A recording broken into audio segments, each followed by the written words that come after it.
আসসালামু আলাইকুম। সকল প্রশংসা মহান আল্লাহ তাআলার জন্য।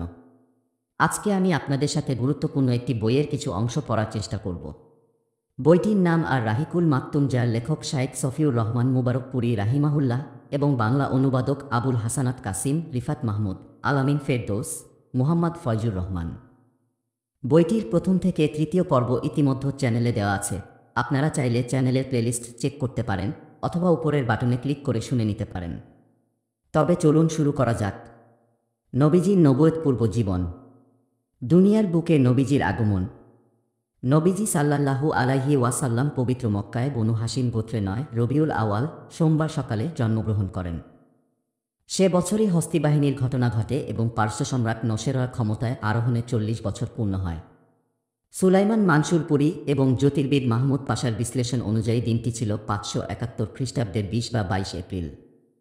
নবীজি সম্মানিতা মাতা বলেন, আমি যখন তাকে প্রসব করি তখন আমার দেহের ভেতর থেকে এমন এক জ্যোতি উৎসরিত হয়, তাতে সিরিয়ার প্রাসাদগুলো আলোকিত হয়ে ওঠে। ইরবাজ ইবনে সারিয়া থেকে ইমাম আহমাদও এর কাছাকাছি অর্থবোধক একটি হাদিস বর্ণনা করেছেন।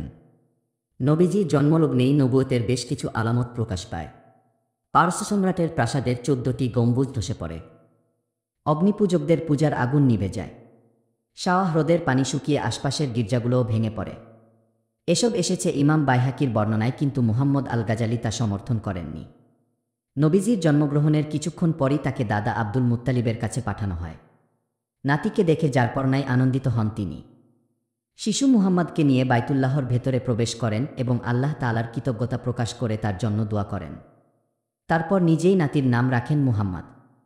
আরব দেশে এর আগে এই নামের প্রচলন ছিল না। আরবদের রীতি অনুযায়ী ৭ দিনে তার খতনা সম্পন্ন হয়। আপন মায়ের পর দুধমাতাদের মধ্যে নবীজি সাল্লাল্লাহু আলাইহি ওয়াসাল্লাম প্রথমে সুয়াইবার দুধ পান করেন। তিনি আবু লাহাবের দাসী। তখন মাশরুহ নামে তার একটি দুগ্ধশিশু ছিল। এর আগে নবীজির চাচা হামজা ইবনে আব্দুল মুত্তালিবও তার দুধ পান করেছেন। তারপরে পান করেছে আবু সালামা ইবনে আব্দুল আসাদ আল মাকচুমি। বনু সাদে কয়েক বছর। নবজাতক শিশুকে উপযুক্ত কোনো দুধমাতার হাতে অর্পণ করাই ছিল তখনকার শহুরে আরবদের সাধারণ রীতি। এতে বাচ্চারা শহরের রোগব্যাধি থেকে মুক্ত থাকত এবং গ্রামের নির্মল পরিবেশে সুস্থ ও সবল হয়ে বেড়ে উঠত। তাছাড়া গ্রামে থেকে বিশুদ্ধ আরবি ভাষা শেখাটাও ছিল অন্যতম লক্ষ্য।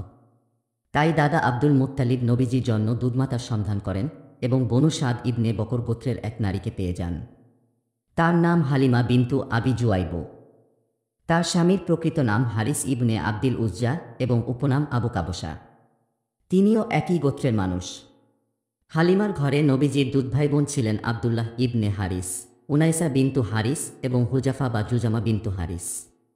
জুজামার উপাধি সাইমা, যা তার নামের চেয়ে বেশি প্রসিদ্ধ। তিনি নবীজিকে কোলে রাখতেন।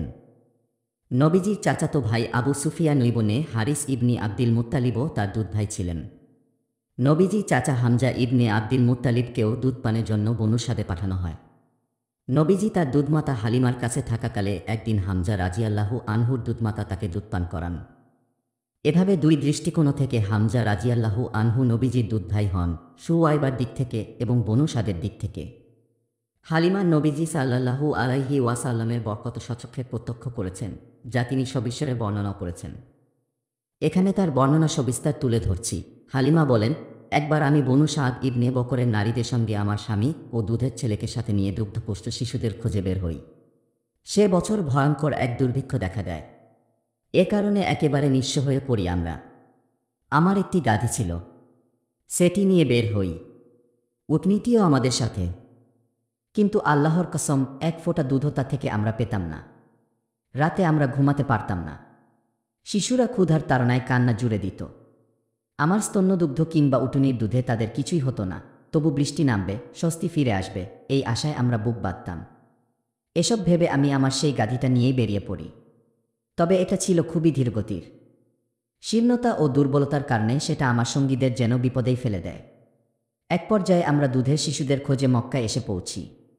আমাদের সফরসঙ্গিনী প্রত্যেকের কাছেই মুহাম্মদকে পেশ করা হয়, কিন্তু তার বাবা নেই।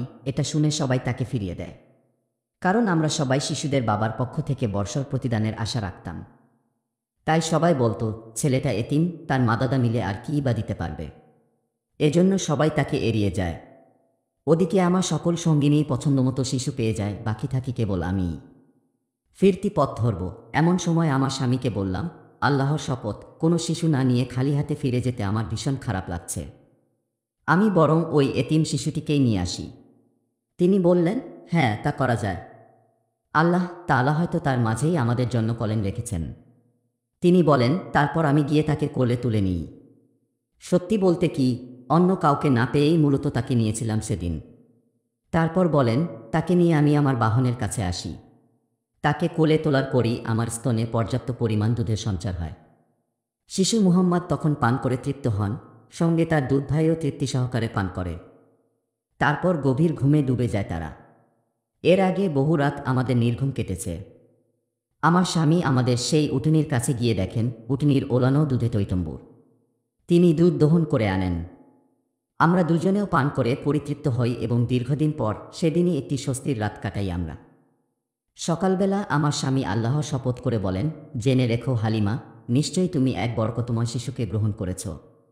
জবাবে আমি বলি, আল্লাহর কসম, আমারও তেমনটিই মনে হচ্ছে। হালিমা বলেন, এরপর আমরা চলতে শুরু করি। আমি উঠি আমার সেই গাধিটির ওপর, সঙ্গে নিই মুহাম্মদকে। আল্লাহর কসম, এরপর সেটি এত দ্রুত চলতে শুরু করে যে সবগুলো গাধা পেছনে পড়ে যায়। সখীরা পর্যন্ত তখন আমাকে দুষ্টুমির ছলে বলে, হে আবু জুয়াইবের কন্যা, এ কী কাণ্ড! আমাদের উপর একটু দয়া করো। এটা কি তোমার সেই গাধিটিই না, যাতে সওয়ার হয়ে আমাদের সঙ্গে এসেছিলে? আমি বললাম, হ্যাঁ গো, এটা সে গাধিটিই। তখন তারা বলল, নিশ্চয়ই এর মধ্যে ভালো কিছু আছে।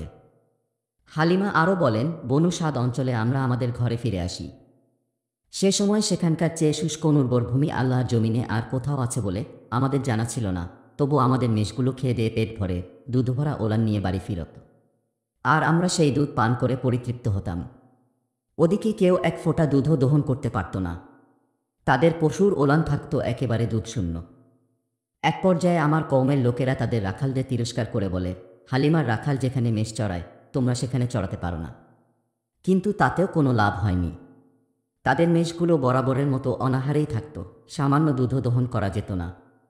আর আমার মেষগুলো ফিরে আসত তৃপ্ত হয়ে দুধ ভর্তি ওলান নিয়ে। আল্লাহ তাআলার পক্ষ থেকে আমরা প্রবৃদ্ধি ও কলেন পেতেই থাকি। এভাবে মুহাম্মাদের বয়স যখন 2 বছর পূর্ণ হলো, আমি তাকে বুকের দুধ দেওয়া বন্ধ করে দিই। এই অল্প সময়ে তিনি এতটা হৃষ্টপুষ্ট হয়ে বেড়ে ওঠেন, যা অন্য শিশুদের বেলায় সাধারণত দেখা যায় না। 2 বছর বয়সে তিনি সুস্থ সবল শিশুতে পরিণত হন। তারপর বলেন, আমরা তাকে তার মায়ের কাছে ফিরিয়ে দিতে নিয়ে আসি, কিন্তু তার বরকত দেখে মনে প্রাণে আমরা কামনা করি তিনি যেন আরও কিছুদিন আমাদের কাছে থাকেন। তাই এ ব্যাপারে আমরা তার মায়ের সঙ্গে আলাপ করি। তাকে বলি, ছেলেটা আরেকটু সবল হওয়া পর্যন্ত যদি আমাদের কাছে রাখতেন। মক্কার রোগব্যাধির কারণে তাকে নিয়ে আমি শঙ্কিত। তিনি বলেন, বারবার বলতে বলতে একসময় মা আমিনা রাজি হয়ে যান। এভাবেই নবীজির জন্মের পর 4 বা 5টি বসন্ত কেটে যায় বনু সাদে। এরপর তার বক্ষবিদীর্ণের ঘটনা ঘটে। একদিন নবীজি বাচ্চাদের সাথে খেলাধুলা করছিলেন, এমন সময় জিবরিল আমিন আসেন। তাকে তুলে নিয়ে মাটিতে শুইয়ে দেন এবং বুক চিরে তার হৃৎপিণ্ড বের করে আনেন। তারপর সেখান থেকে একটি অংশ বের করে বলেন, এটা হলো আপনার মাঝে শয়তানের অংশ। এরপর হৃৎপিণ্ডটি একটি স্বর্ণের পাত্রে রেখে জমজমের পানি দিয়ে ধুয়ে ফেলেন এবং তার অংশগুলো জড়ো করে আবার তার যথাস্থানে পুনঃস্থাপন করেন। তখন ওই শিশুরা দৌড়ে তার দুধ মায়ের কাছে গিয়ে বলে, মুহাম্মদকে তো হতে করা হয়েছে। এক কথা শুনে সবাই সেদিকে গিয়ে দেখে ভয়ে তিনি বিবর্ণ হয়ে আছেন। ফিরে এলেন মায়ের কোলে। বক্ষবিদীর্ণের ঘটনার পর হালিমা রাজিয়াল্লাহু আনহা বেশ ভয় পেয়ে যান। তড়িঘড়ি করে তিনি নবীজিকে মায়ের কোলে তুলে দিয়ে আসেন। এরপর 6 বছর বয়স পর্যন্ত মমতাময়ী মায়ের কাছেই থাকেন। মা আমিনা ইয়াসরিবে, মদিনায় তার মরহুম স্বামীর কবর জিয়ারতে নিয়ত করেন। মক্কা থেকে সেখানে পৌঁছতে তাকে দীর্ঘ 500 কিলোমিটার পথ পাড়ি দিতে হয়। তার সাথে আছেন শিশু মুহাম্মদ সাল্লাল্লাহু আলাইহি ওয়াসাল্লাম এবং দাসী উম্মু আইমান। আর তাদের অভিভাবক হিসেবে আছেন আব্দুল মুত্তালিব। সেখানে তিনি 1 মাস ছিলেন। ফেরার সময় মক্কার উদ্দেশ্যে যাত্রার শুরুর দিকেই আমিনা অসুস্থ হয়ে পড়েন এবং মক্কা মদিনার মধ্যবর্তী আবওয়া নামক স্থানে তার মৃত্যু হয়। দাদার সান্নিধ্যে ছোট্ট নবীজি দাদা আব্দুল মুত্তালিব নবীজিকে নিয়ে মক্কায় ফিরে আসেন। বাবার পর এবার মাকে হারান নবীজি। এ যেন পুরনো কষ্টের আগুনে নতুন যন্ত্রণার হাওয়া। পালাক্রমে বিপদে পতিত হতে দেখে এতিম নাতির প্রতি দাদার হৃদয়ে মমতার জোয়ার এসে ভিড় করে। ছেলেদের চেয়ে নাতিকে তিনি বেশি ভালোবেসে ফেলেন। একা বলে তাকে অবহেলা নয়, বরং ছেলেদের ওপর প্রাধান্য দেন। আব্দুল মুত্তালিবের জন্য বাইতুল্লাহর ছায়ায় একটি বিছানা বিছানো হতো।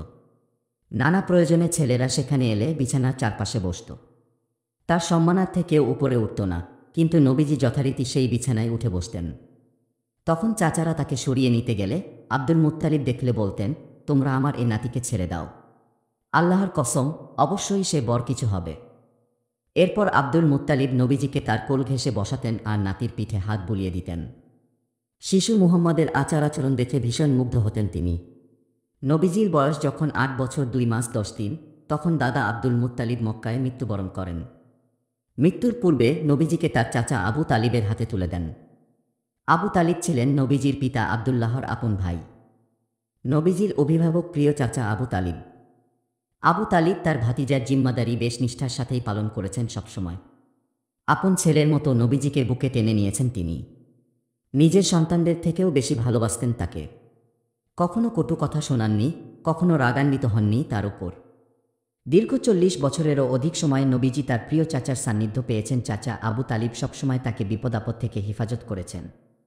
যখন সমক কুরাইশ গোত্র তার বিপক্ষে চলে গিয়েছে, তখনও তিনি প্রিয় ভাতিজার পাশে ছিলেন।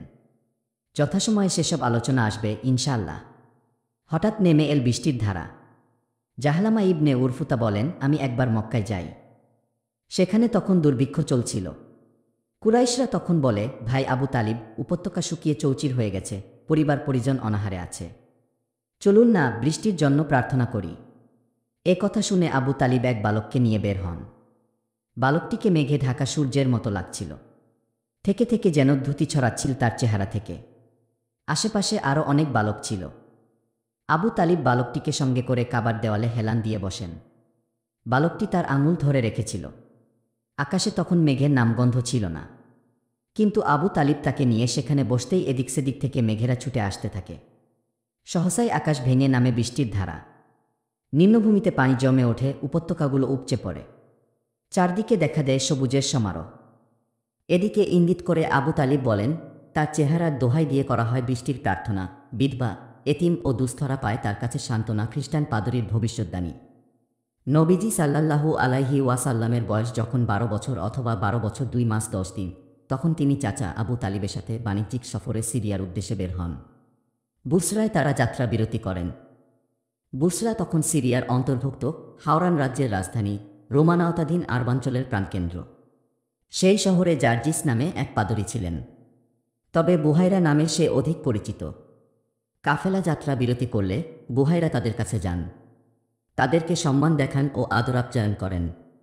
এর আগে কখনো তাকে এমনটি করতে দেখা যায়নি। হতে পারে এবার নবীজির উপস্থিতি তাকে বিশেষভাবে আকর্ষণ করেছিল।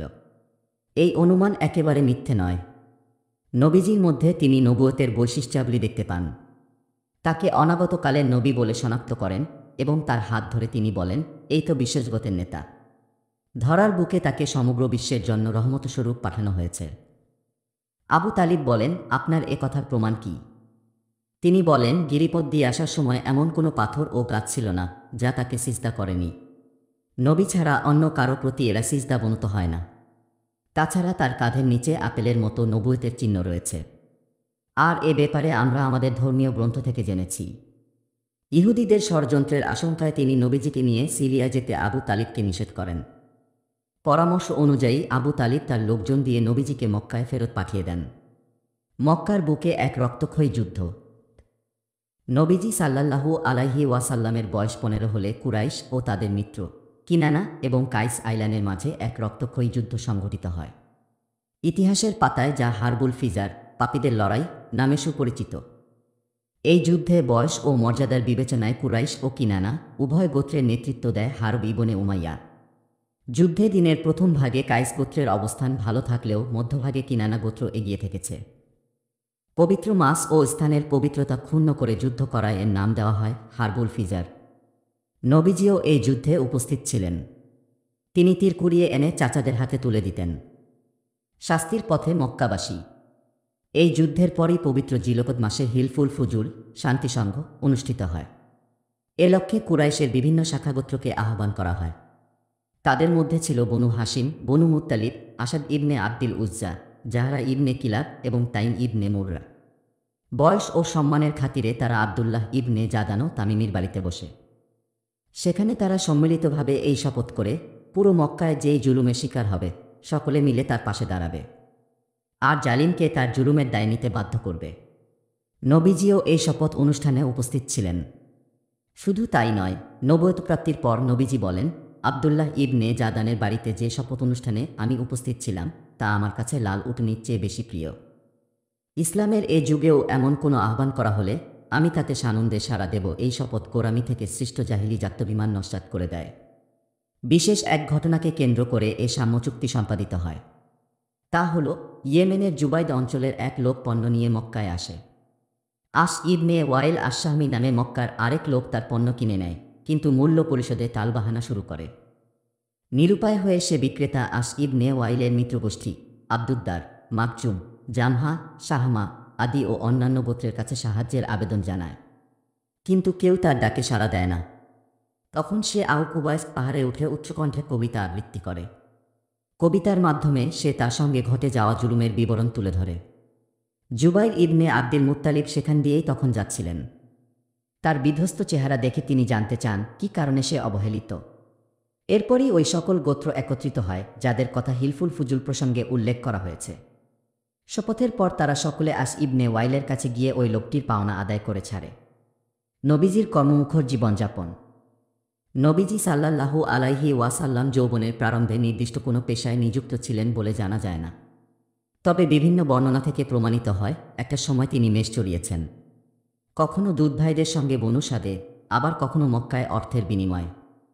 তাছাড়াও 25 বছর বয়সে তিনি উম্মুল মুমিনিন খাদিজা রাজিয়াল্লাহু আনহার প্রতিনিধি হিসেবে ব্যবসার উদ্দেশ্য সিরিয়া গিয়েছিলেন। খাদিজা বিনতু খুয়াইলিদ রাজিয়াল্লাহু আনহা ছিলেন সম্ভ্রান্ত ও ধনাঢ্য ব্যবসায়ী। তিনি বাণিজ্যিক স্বার্থে তার পণ্যদ্রব্যে দেখাশোনার জন্য পুরুষদের নিয়োগ দিতেন। নির্দিষ্ট পারিশ্রমিকের বিনিময়ে তাদের বাণিজ্যিক সফরেও পাঠাতেন।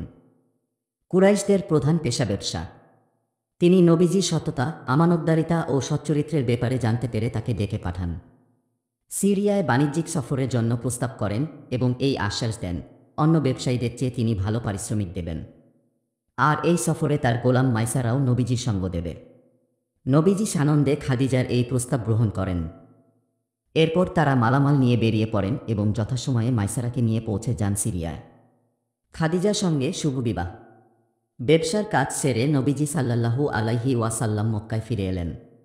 খাদিজা রাজিয়াল্লাহু আনহা এবার তার বাণিজ্যে এমন আমানত ও বরকত দেখতে পেলেন যা এর আগে দেখেননি। উপরন্তু নবীজির অমায়িক আচরণ, উত্তম চরিত্র, সঠিক সিদ্ধান্ত গ্রহণ, সত্যকথন ও আমানতদারিতা সম্পর্কে মাইসারার দেয়া খবর তাকে মুগ্ধ ও বিস্মিত করে তোলে। তিনি যেন তার হারানো ও কাঙ্ক্ষিত সম্পদের সন্ধান পেয়ে যান নবীজির মাঝে। মক্কার নেতৃস্থানীয় ব্যক্তিবর্গ তাকে প্রায়ই বিয়ের প্রস্তাব পাঠাত, বরাবরই সেসব প্রস্তাব তিনি ফিরিয়ে দিতেন। কিন্তু নবীজির প্রতি তার ভালো লাগা তাকে স্বেচ্ছায় বিয়ের প্রস্তাব দিতে বাধ্য করে। তিনি বান্ধবী নাফিসা বিনতু মুনাব্বির কাছে মনের এ কথা খুলে বলেন। নাফিসা সোজা নবীজির কাছে গিয়ে খাদিজাকে বিয়ের প্রস্তাব দেন। প্রাথমিকভাবে নবীজি সম্মত হন এবং চাচাদের সাথে কথা বলেন। তারাও খাদিজার চাচার সাথে বিয়ের ব্যাপারে কথা বলেন। এভাবে সাধারণ রীতি অনুসারে তাদের বিয়ে সম্পন্ন হয়। বিয়ের আগদনুষ্ঠানে বনু হাসিম ও মুদার গোত্রের নেতৃস্থানীয়রা উপস্থিত হন। সিরিয়া থেকে ফেরার 2 মাসের মাথায় নবীজি বিবাহ বন্ধনে আবদ্ধ হন। বিয়েতে মোহর হিসেবে 20টি বকরি প্রদান করেন। বিয়ের সময় খাদিজা রাজিয়াল্লাহু আনহার বয়স ছিল 40 বছর। বংশমর্যাদা, ধনসম্পদ ও বুদ্ধিমত্তার বিবেচনায় তিনি ছিলেন সর্বোত্তম নারী। তিনি নবীজি সাল্লাল্লাহু আলাইহি ওয়াসাল্লামের প্রথম স্ত্রী হওয়ার মর্যাদা লাভ করেন। এমনকি তিনি যতদিন বেঁচে ছিলেন নবীজি আর কাউকে বিয়ে করেননি। ইব্রাহিম ছাড়া নবীজির সকল সন্তানের মা তিনি। প্রথম সন্তান কাসিম। তার নামানুসারেই নবীজির উপনাম আবুল কাসিম। এরপর জন্মগ্রহণ করেন জাইনাব, রুকাইয়া, উম্মু কুলসুম, ফাতিমা ও আবদুল্লাহ। আবদুল্লাহকে তাইব ও তাহির নামেও ডাকা হতো। নবীজির ছেলে সন্তান সবাই শৈশবেই মৃত্যুবরণ করেন। আর কন্যারা সবাই ইসলামের সময়কাল পেয়েছেন এবং ইসলাম গ্রহণ করে হিজরতও করেছেন। তবে ফাতিমা রাজিয়াল্লাহু আনহা ছাড়া নবীজির জীবদ্দশায় সবাই মৃত্যুবরণ করেন। আর ফাতিমা রাজিয়াল্লাহু আনহা মৃত্যুবরণ করেন নবীজির ইন্তেকালের 6 মাস পর। কাবাঘর নির্মাণ এবং সমস্যার সমাধান। নবীজি সাল্লাল্লাহু আলাইহি ওয়াসাল্লামের বয়স তখন 35 বছর। কুরাইশরা কাবা পুনর্নির্মাণের উদ্যোগ নেয়। কাবা তখন একেবারে নড়বড়ে হয়ে পড়েছে। ইসমাইল আলাইহিস সালামের যুগে এর উচ্চতা ছিল মাত্র 9 হাত। শুধু তাই নয়, ওপরে তখন কোনো ছাদও ছিল না। এই সুযোগে কিছু চোর ভেতরে থাকা মূল্যবান সম্পদ চুরি করে নেয়। তাছাড়া প্রাচীন স্থাপনা হিসেবে যুগে যুগে বহু ঝড়ঝাপটা গিয়েছে এর ওপর দিয়ে। কালের দৈর্ঘ্যে দেওয়ালগুলো দুর্বল হয়ে গিয়েছে। নবুয়তের 5 বছর আগে মক্কায় প্রবল বন্যা দেখা দিলে বাইতুল্লাহর ভেতরেও পানি প্রবেশ করে। এতে তা ভেঙে পড়ার উপক্রম হয়। তাই এর মর্যাদার দিকে লক্ষ্য রেখে কুরাইশরা পুনর্নির্মাণে বাধ্য হয়। সবাই একমত হয় নির্মাণ কাজে কেবল উত্তম সম্পদই ব্যয় করা হবে। জিনা, সুদ বা জুলুমভিত্তিক উপার্জনের অর্থ দেওয়া যাবে না। পুরনো ভবন ভাঙা নিয়েও তারা বেশ শঙ্কিত। তখন ওয়ালিদ ইবনে মুগিরা মাখজুমি সাহস করে শুরু করেন। তার কিছু হয়নি দেখে বাকিরা তাকে অনুসরণ করে। ভাঙতে ভাঙতে তারা মাকামে ইব্রাহিম পর্যন্ত পৌঁছে যায়। এরপর শুরু হয় নির্মাণ কাজ। কাজের সুবিধা ও শৃঙ্খলা রক্ষার্থে নিজেদের মাঝে কাবার বিভিন্ন অংশ বণ্টন করে নেয় তারা। প্রত্যেক গোত্রকে একটি করে অংশের দায়িত্ব দেওয়া হয়। তারা পৃথকভাবে পাথর জমা করে নির্মাণ কাজ শুরু করে। পুরো কাজটির তত্ত্বাবধান করেন বাকুম নামের এক রোমান নির্মাণশিল্পী। পুরোদমে কাজ চলতে থাকে। কিন্তু হাজরে আসওয়াদ স্থাপনের সময় এলে তাদের মাঝে ভীষণ মতবিরোধ সৃষ্টি হয়। 4-5 দিন ধরে চলতে থাকে তাদের বাগ্বিতণ্ডা। পরিস্থিতি ক্রমশ অবনতির দিকে এগোয়। অবস্থা দেখে মনে হয় এই বুঝি পবিত্র ভূমিতে যুদ্ধের দামামা বেজে উঠল। এমন নাজুক পরিস্থিতিতে আবু উমাইয়া ইবনে মুগিরা মাখজুমি একটি প্রস্তাব পেশ করেন। তিনি বলেন, আগামীকাল মসজিদের দরজা দিয়ে যে ব্যক্তি প্রথমে প্রবেশ করবে তিনি আমাদের এই সমস্যা সমাধান করবেন। সকলেই তার কথা সন্তুষ্ট চিত্তে মেনে নেয়। আল্লাহ তাআলার ইচ্ছায় পরদিন নবীজি সবার আগে মসজিদে প্রবেশ করেন। তারা তাকে দেখে আনন্দধ্বনি দিয়ে ওঠে, আরে এ তো আলামিন, আমরা তাকে পেয়ে সন্তুষ্ট। এ তো মুহাম্মদ। কাছে গিয়ে তারা ঘটনা খুলে বলে। বর্ণনা শুনে নবীজি একটি চাদর আনতে বলেন। পাথরটি চাদরের মাঝখানে রাখা হয়। নবীজি বিবদমান প্রত্যেক গোত্রের নেতাদের চাদরের চারকোনায় ধরতে বলেন। এরপর বলেন পাথরটি উঁচু করে নিয়ে যেতে। পাথরটি নেওয়া হলে নবীজি সাল্লাল্লাহু আলাইহি ওয়াসাল্লাম নিজ হাতে তা যথাস্থানে স্থাপন করেন। চমৎকার এই সমাধানে সমগ্র জাতি বিস্মিত ও আনন্দিত হয়। নির্মাণকালে কুরাইশদের হালাল উপার্জনের সংকট দেখা দিলে উত্তর দিক থেকে 6 হাত পরিমাণ জায়গা ভবনের বাইরে রাখা হয়। সেই স্থানটির নাম হিজির ও হাতিম। ভূমি থেকে দরজা উপরে তুলে দেওয়া হয় যাতে তাদের অনিচ্ছায় কেউ ভেতরে প্রবেশ করতে না পারে। ভবনের উচ্চতা 15 হাত হলে 6টি স্তম্ভের ওপর ছাদ নির্মাণ করা হয়। নির্মাণ শেষে কাবাঘর চতুর্ভুজ আকৃতি ধারণ করে। উচ্চতা দাঁড়ায় 49 ফুট। হাজরে আসওয়াদ স্থাপিত দেওয়াল এবং বিপরীত পাশের দেওয়ালের দৈর্ঘ্য 33 ফুট করে। দরজা স্থাপিত দেওয়াল এবং এর বিপরীত দেওয়ালের দৈর্ঘ্য 39 ফুট করে। মাতাফ থেকে 5 ফুট ওপরে হাজরে আসওয়াদ এবং ভূমি থেকে 6.5 ফুট ওপরে দরজা স্থাপন করা হয়। ভবনের বাইরে থাকা জায়গাটুকু বেষ্টনীর ভেতরে থাকে। এর উচ্চতা দাঁড়ায় 10 ইঞ্চি এবং প্রস্থ 1 ফুট। শাজারওয়ান নামে এর নামকরণ করা হয়। এটুকু কাবারই অংশ, কিন্তু কুরাইশরা তা বাইরে রাখে। নবুয়তের আগে কেমন ছিলেন নবীজি? ছোটবেলা থেকে মানবজাতির সকল উত্তম গুণে গুণান্বিত হয়ে নবীজি সাল্লাল্লাহু আলাইহি ওয়াসাল্লাম বেড়ে ওঠেন। তিনি ছিলেন সঠিক চিন্তা ও নির্ভুল সিদ্ধান্তের ক্ষেত্রে অনুপম আদর্শ। তার মাঝে উত্তম বুদ্ধিমত্তা, সুস্থ চেতনা, সঠিক লক্ষ্য নির্ধারণ ইত্যাদি যোগ্যতার মিলন ঘটেছিল। তিনি দীর্ঘ সময় নীরব থেকে বিভিন্ন বিষয়ে চিন্তাভাবনা করে তারপর সঠিক সিদ্ধান্তে পৌঁছতেন। তীক্ষ্ণ মেধা ও অসামান্য বুদ্ধিমত্তাকে কাজে লাগিয়ে তিনি জীবনের বাঁকগুলো ধরে ফেলেন, সেই সাথে মানুষের ধ্যান ধারণা ও বিভিন্ন সম্প্রদায়ের সার্বিক পরিস্থিতিও উপলব্ধি করেন। এতে সমাজের কুসংস্কার ও মন্দ প্রবণতা থেকে বেঁচে থাকা তার পক্ষে সহজ হয়। সমাজে বসবাস করতে গিয়ে নিজের ও অন্যের যে সকল বিষয়ের সম্মুখীন হতে হতো তা খুব বিচক্ষণতার সঙ্গেই সম্পন্ন করতেন তিনি।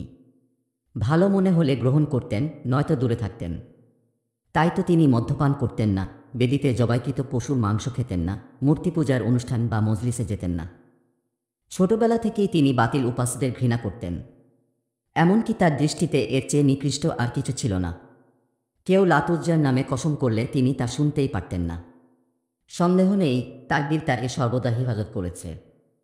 যখনই তার মন পার্থিব কোনো ভোগ্য সামগ্রীর প্রতি ঝুঁকেছে কিংবা মন্দ কোনো রীতির প্রতি আকৃষ্ট হয়েছে, সঙ্গে সঙ্গে আল্লাহ তাআলার পক্ষ থেকে প্রতিবন্ধকতা সৃষ্টি হয়েছে। নবীজি সাল্লাল্লাহু আলাইহি ওয়াসাল্লাম বলেন, জাহেলি যুগের মানুষদের কার্যকলাপের দিকে আমি মাত্র 2 বার ধাবিত হয়েছি, তবে প্রতিবারই আল্লাহ তাআলা আমাকে রক্ষা করেছেন। তারপর আর কখনো শেষবের ইচ্ছা করিনি। পরে তো আল্লাহ তাআলা নবুয়ত দ্বারা আমাকে সম্মানিতই করলেন। আমরা মক্কার উঁচু ভূমিতে মেষ চড়াতাম। এক রাতে আমার সাথে থাকা রাখালকে বললাম, তুমি যদি আমার মেষগুলো একটু দেখতে, তাহলে আমি মক্কায় গিয়ে যুবকদের মতো একটু গল্পগুজব করে আসতাম। সে রাজি হয়। আমিও বের হয়ে যাই। মক্কার প্রথম বাড়ির কাছে যেতেই বাদ্যযন্ত্রের আওয়াজ শুনতে পেলাম। জিজ্ঞেস করলাম, এখানে কি হচ্ছে? তারা জানাল, বিয়ের অনুষ্ঠান চলছে। আমি উপভোগ করার জন্য বসে পড়লাম। তখন আল্লাহ তাআলা আমার কান বন্ধ করে দিলেন। আমি বিভোর হয়ে ঘুমিয়ে পড়ি। সকালে রোদের তাপে আমার ঘুম ভাঙে। আমি আমার সেই সঙ্গীর কাছে ফিরে গিয়ে তাকে বিস্তারিত সবকিছু খুলে বলি। এরপর আরেক রাতে একই কাণ্ড ঘটাই, কিন্তু সেবারও এক প্রচণ্ড ঘুম আমাকে জাপটে ধরে। এরপর আর কোনো মন্দ ইচ্ছা আমার মনে জাগেনি। কাবাঘর নির্মাণকালে আব্বাস রাদিয়াল্লাহু আনহুর সঙ্গে নবীজি সাল্লাল্লাহু আলাইহি ওয়াসাল্লাম কাঁধে করে পাথর আনা নেওয়া করেন। তখন আব্বাস রাদিয়াল্লাহু আনহু তাকে বলেন, আপনি পরনের কাপড় খুলে কাঁধে রাখুন, তাতে পাথরের আঘাত আপনার গায়ে লাগবে না। কাপড় খুলতেই তিনি আকাশের দিকে তাকিয়ে বেহুশ হয়ে মাটিতে লুটিয়ে পড়েন। জ্ঞান ফেরামাত্রই বলে ওঠেন, আমার কাপড়, আমার কাপড়। অমনি তাকে সে কাপড় পরিয়ে দেওয়া হয়। অপর এক বর্ণনায় আছে, এরপর আর কখনো নবীজির সতর দেখা যায়নি। নবীজি স্বজাতির মাঝে উত্তম বৈশিষ্ট্য ও উন্নত চরিত্রের অধিকারী ছিলেন। তাদের মাঝে তিনি ছিলেন সবচেয়ে সদাচারী, চরিত্রবান ও সর্বোত্তম প্রতিবেশী। অতুলনীয় ধৈর্যশীল, সর্বাধিক সত্যবাদী এবং নম্র স্বভাবের অধিকারীও ছিলেন তিনি। তার মতো ক্ষমাশীল, দানশীল, সৎকাজে অগ্রগামী, প্রতিশ্রুতি পূরণ ও আমানত রক্ষায় বদ্ধপরিকর আর কেউ ছিল না। উত্তম গুণাবলী ও উন্নত স্বভাবের সমন্বয় ঘটেছিল তার মাঝে।